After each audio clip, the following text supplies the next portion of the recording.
Hey, what's up? I'm Ashley. Thank you for watching this video. And today we're going to be talking about the L Word, Generation Q, Season 3, Episode 10, Season Finale. And let's start off with Bette Tina. So y'all favorites, Bette and Tina finally got married. And I know y'all happy about that, huh?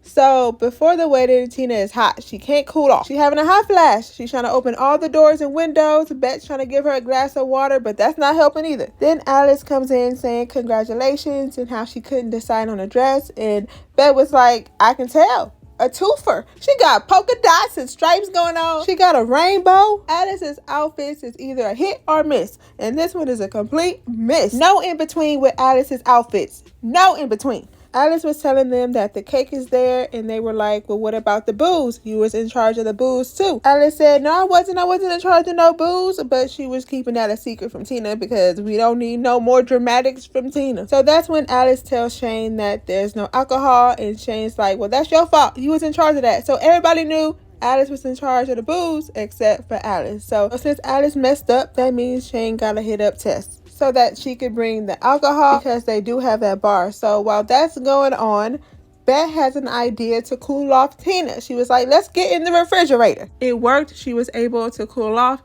But when they was trying to get out of the refrigerator, Tina broke the handle off. The door got stuck. So now Tina goes, I'm cold. You're not cold. So then Bette gives her her sweater. Selfish Tina? You think Bette is an igloo or something? You don't think she get cold? You could tell Bette's cold too. If you would just look at her, Tina. Bette's trying to make the best of the situation. They are in the refrigerator after all, so she got some cheese and some peppers. Or are they tomatoes? She got some grapes. And Tina's like, I really hate your attitude right now. Bette said, well, what would you want me to do? Tina said, I want you to get us out of here. Bette was like, I don't know how you think I could do that, Tina. I'm not an engineer. So that's when Shane and Alice comes and finds them in the refrigerator. And when Shane tries to open the door from the outside, that handle breaks too. That's when Alice finally says, I'm going to call 911. So Bette's like, okay, don't worry. Everything's going to work out to Tina. And then here goes TT, Toxic Tina. I just hate how positive you're being right now. I hate your positive attitude. Bette tells her, of course, this is a disaster, but I'm not going to start yelling about it. So Tina's like, well, why not? It will be reasonable for you to. And I said, well, hold up. So Bette's like, I've worked so hard to quiet those parts of me so that I won't hurt you. And I'm scared that if I let them out, I won't be able to bring them back in. Tina goes, I love those parts of you. I love all the parts. Since when? Bette is even looking at her sideways because she can't believe it either. Tina started talking about, oh, therapy this, therapy that. In therapy, we trust. We promise to be our true selves in therapy. Tina got to be bipolar too because it ain't no way this therapist can be that good. Who is that therapist? She gave Bette permission to yell. So Bette yelled. And Tina back there jumping up and down because Bette yelling. It don't make no sense to me.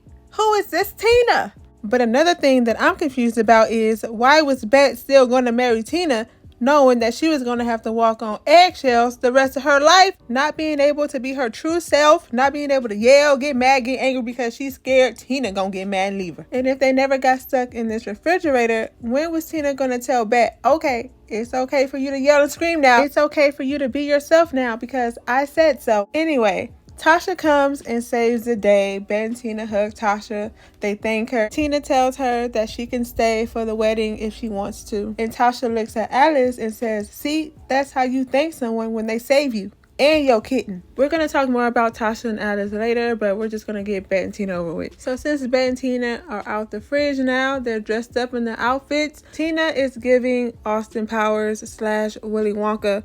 And I'm not just saying that because I don't like her. But other than that, you know, she looked okay. Bette looked good. Of course she did. As soon as they walk out, they see Shane and Tess in a little tussle. Tess just saw Shane hooking up with the wedding planner. And Tess had a fit. And she ran and fell over the cake. First, she dropped the turkey. And now she fell on the cake. Tess drinking again doesn't mesh well with food. Food, beware when Tess around.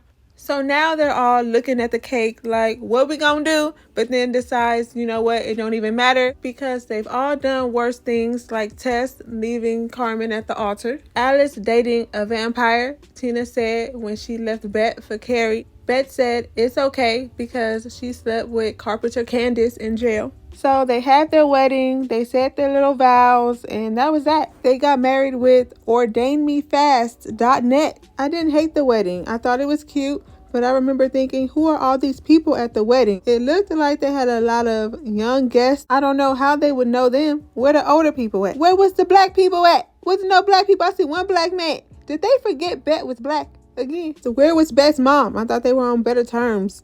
That would have been nice. If this is really the last season for Bette and Tina, could we see Bette's mama? That elevator music they was dancing to. I want to shake my booty at the wedding. I can't shake my booty to that. So then after the wedding, Bette and Tina get on their little go-kart thing and it won't start up. It won't start. I'm thinking, did Pippa and Sophie run out all the gas?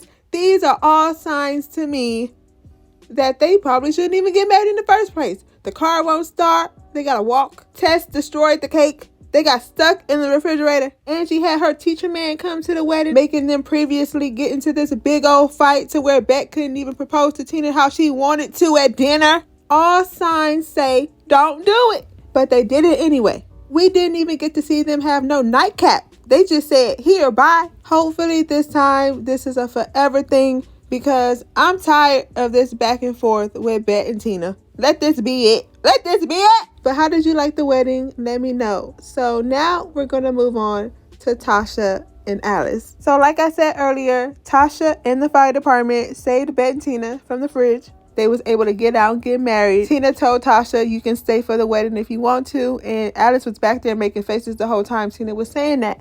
But then Tasha looked at Alice and was like, see, that's how you thank someone when they save you and your kitten. Tasha, please, right now, come save me from anything that could happen. Tasha, please. Tasha, please. But anyway, after she said that, she just walked away from her.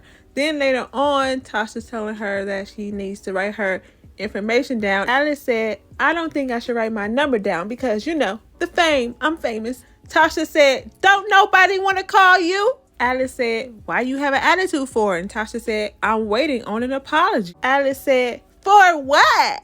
Tasha was like, you thanked every firefighter except for me when I saved your cat. Alice started laughing in her face. She said, that's funny. Tasha said, that's not funny. Your head is so far up your own ass. Alice said, oh my God. Tasha's like, it's not all about the fame. You really lost it. And then Alice started talking about how Tasha could never handle her fame. Alice says that she's not going to apologize for having a career. And Tasha's like, even before the career, you was in love with Dana. You talked about her all the time. It felt like I knew her in a way. And then when she said in a way, Alice was like, wait, what'd you say? Because, you know, Dana's been saying in a way. Everybody been saying in a way. You can tell that got her thinking. But then Angie comes and she tells Alice that they gotta go because the wedding is about to start. So later on that night, Alice does end up apologizing to Tasha. She said, I'm sorry. And Tasha was like, I don't think I ever heard you say those words to me before. But Alice kept on going. She was like, I did almost die when I lost Dana. And I did purposely keep myself busy to not think about it so much. So Tasha tells her, thank you. And also tells her that she's right about the whole fame thing because it just happened a little too fast for her. It says that she's not from that world, and Alice tells her it's okay, I understand. And then Alice asked her to dance. Tasha started smiling. I almost forgot how pretty Tasha's smile is because we don't be seeing her smile that much. But Tasha said, okay, one dance. They went to the dance floor and they started dancing again with this elevator music. And I was happy to see Shane go over there and say hi to Tasha. And that low-key Shane approval when she looked at Alice like that. Like, yeah, I see you. I see you. But if there is a season 4, I'm hoping that Tasha is all up in it. She gotta be. She better be. How did y'all like these Alice and Tasha moments? Let me know. Was y'all eating them up like me? Was y'all eating them up? But now we're gonna move into the shock of the century. The shock! Maybe not the century, but a shock! Who would have thought? Pippa and Sophie. Who would have saw that coming at us? First, Sophie apologized to Alice for taking over the show, but it's all good. Alice isn't mad at her anymore. So when Sophie was like, okay, good, I can breathe now. I can enjoy this wedding. I can focus on trying to get laid. But she ended up talking to her own self because Alice had already walked away at this point. She was like, oh, great. I'm talking to myself. But Pippa was like, well, if it helps, I heard you. And says that weddings are a great place to get laid. and then they end up introducing themselves. Then Finley ends up interrupting, asking for this toaster back that she never bought. She just picked it out. Then in between all of that, Alice ended up announcing that Bette Tina are stuck in the refrigerator and that they're waiting for the fire department. So Pippa's like, okay, I'm out. I'm not waiting for all of that. So that's when Dani's like, do you know who that is? You better go after her. So Dani and Roxy ends up talking Sophie into go catching up with Pippa. So she does. Sophie runs after her. She starts telling her that it's big of her to show up at an ex's wedding. Pippa's like, oh, you've been asking around about me up. Then she admits to her that she's not even mad that they're stuck in the refrigerator. Sophie asked her if she wanted to go on a ride on the golf cart. Bette and Tina not using it anyway, so that's what they do. They end up talking about their careers, buy some cows, but the chemistry was there. I was shocked. I didn't know that this is what I needed. I think I'm kind of here for it. I think I'm here for Sophie and Pippa. I mean, y'all have to admit, they got chemistry. They was even about to kiss until the cow started mooing. It said, move, cow, if you don't move out the way, I'm trying to see something. Something I never knew I needed to see. But they did end up actually kissing later on that night. And Sophie was like, we can get a room. Pippa said we could, but it's nice to have something to look forward to. Ooh, even Sophie was like, okay, player. Pippa's like, you gotta work for this. Finley was peeping the vibes between them the whole day. But it's okay, Finley. You don't need Sophie no more. Move on. And it better not be with Tess. If Tess is okay. Girl, just move on. It's okay. I'm curious, how do y'all feel about Pippa and Sophie? So vampire mime girl Roxy is back in town and she's at the wedding. Dani's like, where the drinks at? And Roxy tells her that there's no booze, but I got Molly. So they was high off that Molly. And Dani was really tripping. She called up Dre, told Dre that she loves them and that she wants them to come to the wedding.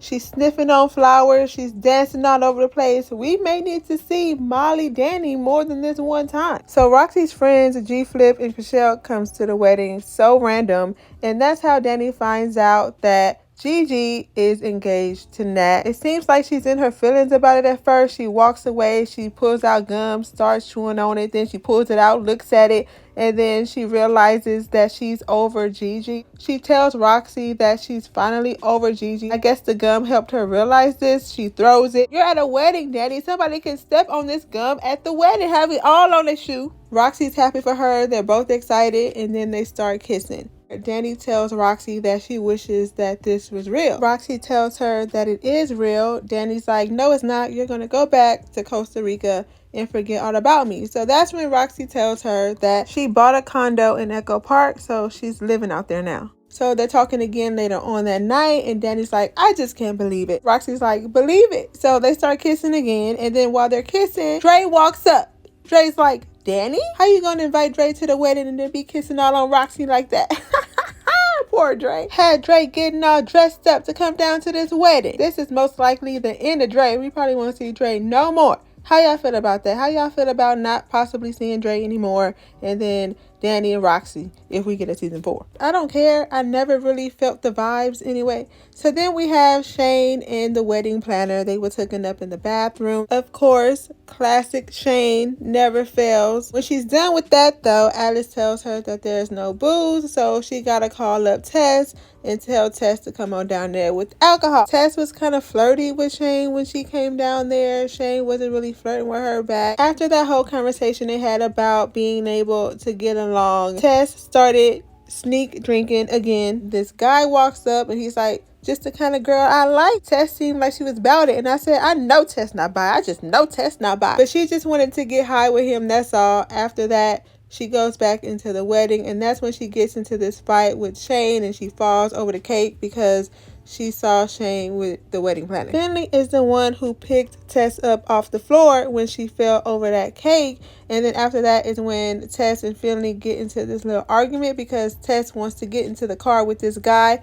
Finley is trying to stop her and she's telling Finley that she doesn't want to be sober. So she gets inside of the car with this guy. Finley is chasing after it so dramatically and Tess is like, bye Finley. And I wonder if they're trying to tell us something. Is this bye-bye? Like bye? Because after Finley apologized to Shane for yelling at her on Halloween and Shane asked Finley to dance, Finley got a call from Tess's phone. She was like, oh, it's Tess. But it wasn't Tess. It was the LAPD. Now I could be wrong, but from what what I know, when the police call you from a victim's phone or whatever they might be and ask for you, that's bad news. Don't nothing come good from that. From what I know, because shouldn't it be from the police department, not Tess's phone? That means they're at the scene right now and that they need to call someone and let them know what's happened to this person. Hopefully Tess is okay. Y'all think they gonna off Tess? If something is seriously wrong with Tess, I hope this doesn't make Finley fall back into her old ways. Y'all know what this could do to Finley. And earlier that day, they were just talking about Finley getting her toaster back from Sophie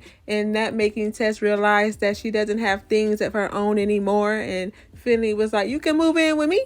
No, that's not a good idea. Hopefully Tess is okay. Let's quickly talk about Angie and her teacher man. She had the audacity to invite this man to her mom's wedding. They were like, what is he doing here? Me too. What was he doing there? Quickly after that is when he told Angie that he's moving to New York. Angie is shook. They get into this little back and forth and then it's over. Hopefully for good this time. Bye. We don't ever need to see him again. We never need to see him in the first place. Angie told her moms, just don't say, I told you so. Well, I'ma say it.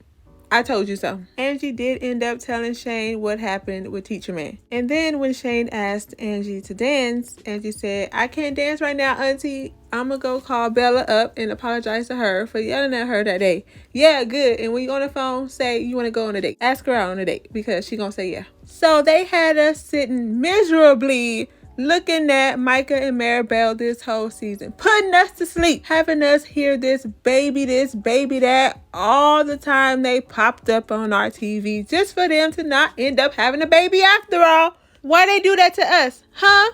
Why they do that to us? Had us sitting through this just for Maribel to throw the little blue juice on the floor. All this just for Micah to say, what if we both die? Or what if you die during childbirth? What if you can't carry the baby? Blah, blah, blah, blah, blah. What if you die? Why are you asking this question now? You should have been asked this question a long time ago. Maribel breaks the tube with the blue juice in it that's supposed to get her pregnant. And then Micah's like, you can't keep making decisions without me. Okay, I agree. But why you didn't bring this up a long time ago? He packs a bag, get in the car, and calls up Max, talking about, can I come over?